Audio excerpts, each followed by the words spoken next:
తిరుపతి కొడతా నేను. చెప్పండి. మీ అమ్మ గుర్తు వస్తున్నారు కదా? అవును.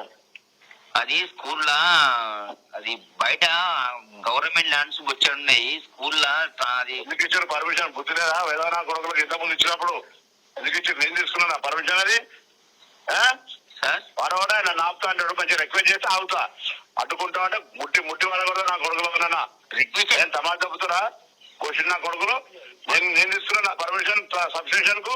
నా సొంతంగా గవర్నమెంట్ వాళ్ళు నలుగురు పిల్లలేరు, మీ ఊళ్ళో అంటారా ఎవరు ఇచ్చిన పర్మిషన్ ఇచ్చారు. ఎవరైనా అడ్డుకుని చెప్తారా? ముట్టిపోక నేను కూడా రాలబడతా సవాల్ చేయకుని. రైట్. ఇది పొన్నం ప్రభాకర్ మంత్రి భూత్ పురాణం. ఈ వీడియోలో మాట్లాడుతున్నది తిరుపతి గౌడ్ అని ఆయనని పరిచయం చేసుకుండు. తిరుపతి గౌడు, సైదాపూర్ మండల్, అమ్మనగుర్తి విలేజ్. ఆయన అడుగుతున్నది ఏంటంటే గవర్నమెంట్ భూమి చాలా ఉంటుంది కదా, ఆ ఊరిలో సబ్స్టేషన్ మధ్యలో ఎందుకు అక్కడ ఎక్కడన్నా గవర్నమెంట్ భూమి ఉంటే అక్కడ పెట్టుకోండి అని అడిగే ప్రయత్నం తిరుపతి గౌడ్ చేసిండు. దానికి మంత్రి గారు పొన్నం ప్రభాకర్ గారు అట్లా ఆ భూత్ పురాణంతోన సమాధానం ఇచ్చిండు. అసలు అవతల మాట్లాడనీయలేదు, తిరుపతి గౌడ్ను అసలు మాట్లాడనీయలే కూడా. దానికి సమయంగా సమాధానం చెప్పొచ్చు, నిజంగానే ఉందా అని. రిక్వెస్ట్ చేసి ఆగుతా అంటున్నారు. మళ్ళీ రిక్వెస్ట్ చేసి ఆగుతా అన్నప్పుడు ఈయన కూడా రిక్వెస్ట్గా ఉంటే బాగుంటుంది. పొన్నం ప్రభాకర్ మంచి లీడర్, ఆయన ఉద్యమకారుడు. తెలంగాణ కోసం పార్లమెంట్లో కళ్ళలో పెప్పర్ స్ప్రే కొడితే ఆ బాధను అనుభవించిన పొన్నం ప్రభాకర్ అన్న ఏమైందో తెలియదు.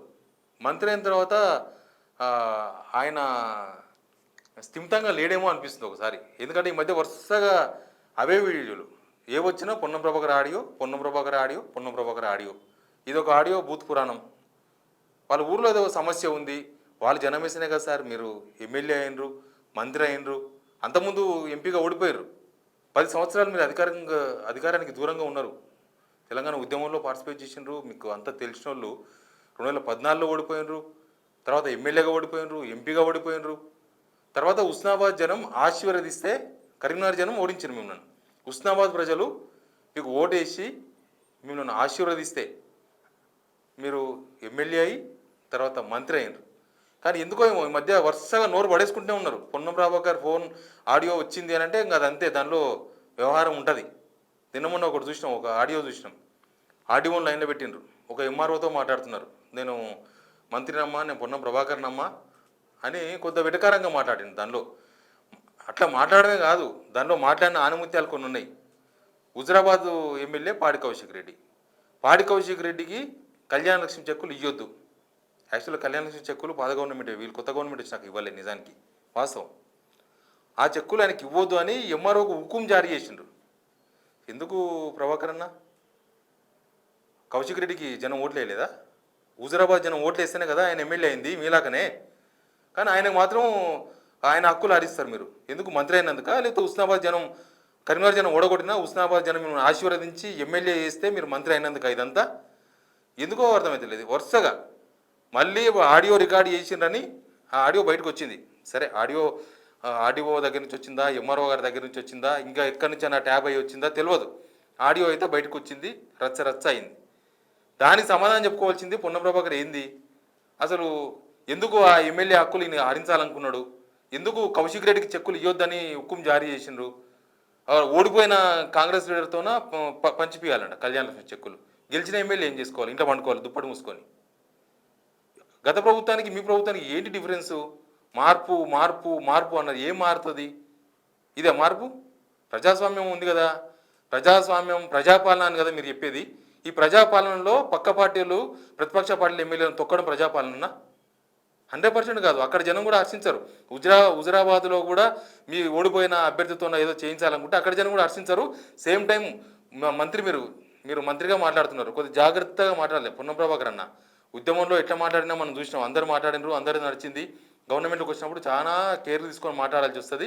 మీరు మాట్లాడినరు, ఆడియో బయటకు వస్తే లాస్ట్ ఆడియో మీద కేసు పెట్టినరు. ఆడియో సస్పెండ్ చేస్తారో ట్రాన్స్ఫర్ చేస్తారో, జస్ట్ ఫోన్ రికార్డ్ చేసి బయటికి పంపించిండ్రు అన్న ఒక ఆరోపణతో. ఈయన మాట్లాడిందేమో కరెక్టు, ఆయన రికార్డ్ చేసి పంపడం తప్పు అన్నట్లు చిత్రీకరించింది దాన్ని. ఇప్పుడు ఆ ఆడియో అట్లా వచ్చింది, వాళ్ళ మీద కేసు అయ్యింది. మళ్ళీ ఇప్పుడు ఇదొక ఆడియో. ఇక్కడైతే ఆఫీసర్ కాదు పాప, ఆయన తిరుపతి గౌడ్ అని ఆ ఊరాయనే, అమ్మనగుర్తి ఊరాయన. అంటే మీ ఓటు వేసిన ఆయన మీరు ఎమ్మెల్యే కావాలని కోరుకున్న ఆయన ఎవరో పాపం, ఆయన చెవులకి రక్తం కార్పించిండు బూతులు తిట్టి. ప్రభాకర్ అన్న, మేము చాలా కాలంకి చూస్తున్నా, నేను ఉద్యమ కాలం నుంచి చూస్తున్నా, మీరు ఎంపీగా లోక్సభలో కొట్లాడినప్పటి నుంచి చూస్తున్నా, మీరు చాలా మంచి లీడర్.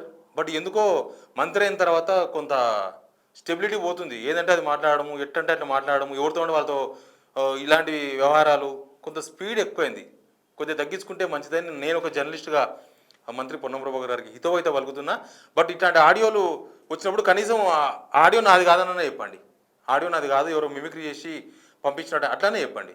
మళ్ళీ దాన్ని ప్రూవ్ చేసుకుంటూ అది నాదే అని చెప్పుకుంటూ ఆడియో మీద కేసు, మళ్ళీ తిరుపతి గౌడ్ మీద ఎన్ని కేసులు పెడతారో తెలియదు పాపం. ఆ ఆడియో ఆయన్ని రికార్డ్ చేసి పంపుండొచ్చు మొత్తం ప్రపంచానికి. అది తిరుపతి గౌడ్ మీద ఏం కేసు అవుతుందో మరి ఆయన ఏమవుతుందో తెలియదు. బట్ ఇదైతే కరెక్ట్ కాదు. ప్రజాపాలన అని చెప్పుకుంటున్నాం కాబట్టి ప్రజాపాలనలో అన్నీ ఉంటాయి, మంచి ఉంటుంది, చెడు ఉంటుంది. మీరు ఫోన్ మాట్లాడితే రికార్డ్ చేసేది ఉంటుంది, రికార్డ్ చేస్తారు. అంతకుముందు కాలేదు రికార్డ్స్, అంతకుముందు కూడా అయింది చాలా రికార్డ్స్. ఫోన్లు వచ్చినాక టెక్నాలజీ పెరిగిపోయిన తర్వాత ఏముంటుంది, రికార్డ్ చేయకపోతే ఏం చేస్తారు. ప్లస్ మీరు మాట్లాడేటప్పుడు జాగ్రత్తగా మాట్లాడాలి.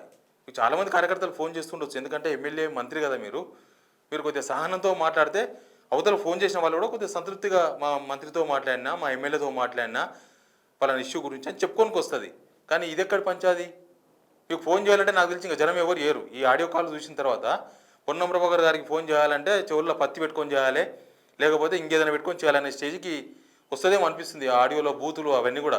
పొన్నం ప్రభాకర్ అన్న, ఇదైతే మీకు తగదు, ఇది కరెక్ట్ కాదు, ఇది ప్రజాపాలన అని చెప్పుకుంటాం కాబట్టి ఈ ప్రజాపాలనలో ఇట్లాంటివి కొంత కరెక్షన్ చేసుకుంటే మంచిది. కరెక్షన్ బుల్లే, అది కరెక్షన్ చేసుకోదగ్గవే. మీరుగా కరెక్షన్ చేసుకుంటే ప్రజల నుంచి మీరు ఇంకా మంచి పేరు తెచ్చుకుంటారు. పొన్నం ప్రభాకర్ అంటే మంచి పేరు ఉంది, మంచి ఉద్యమకాడు, ఏదైనా సరే గట్టిగా మాట్లాడతారని. మీ మాట గట్టిగా ఉంటుంది కానీ ఇట్లా ఉంటే యాక్సెప్ట్ చేయరు, గట్టిగా ఉంటే యాక్సెప్ట్ చేస్తారు. ఓకే, టేక్ కేర్ ప్రభాకర్ అన్న. Anyway, subscribe signal TV.